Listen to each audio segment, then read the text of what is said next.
I was probably with the spinners, left-right hand combination. It's quite difficult for a spinner or any bowler to settle when there's a left-right combination. We saw with KL and Gale at the end, it was quite difficult to keep consistent lines and lengths. But yeah, look, it was sometimes it pays off, sometimes it doesn't. But in saying that, boys hit some good blows, so not the worst thing in the world. You smashed 28 of the 8 balls. What did you make of the pitch for batting, and did you feel you had enough on the ball? I did feel we had enough. Obviously, the wicket was getting a little bit slower towards the end. Look, when I come in, it's about just doesn't matter where it pitches. I've got to hit the ball. So whether the wicket's slow or not, you've got to swing as hard as you can and hopefully connect. So, like I say, we did think we had enough. Maybe leaked a few boundaries. Maybe got our game plan slightly wrong, but for us to get it to the end like that, to get it to the last over, to the last ball, I'm quite proud of the boys. They stuck in there, and when the game's almost completely gone by the time the second last over's bowled, to get to the last ball was a good achievement. I'll take the positives out of that. Do you think RCB could have forced the pace in the middle overs when runs came only in singles? Oh, it's easy to say that now.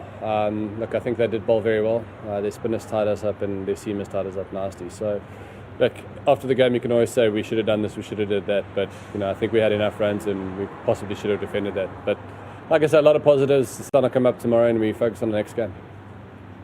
How difficult is the challenge to bowl to Gale? He takes his time, but then manages to make up for the big hits.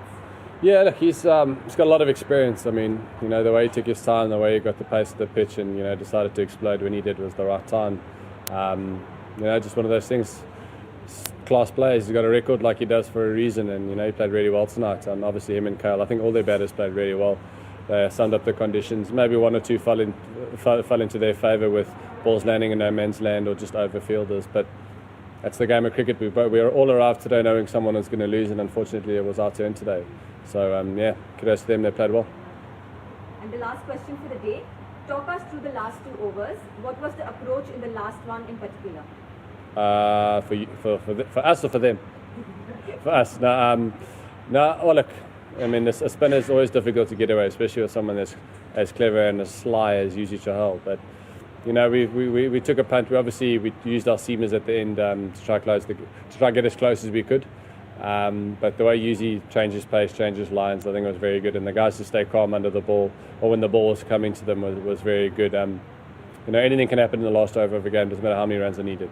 Whether guys need 20 off and they actually get the runs and they smack it, or whether we need to defend 3 in the last over. So that's T20 cricket, unfortunately. That's the way the game goes. And, like I said, to get to the last ball is a feather in our cap, and the boys deserve to take the positives out of that game. And, like I say, we've got quite a tough game in 2 days' time, so we need to focus on that. And if we win that, it's been a good run for us in the quick turnaround.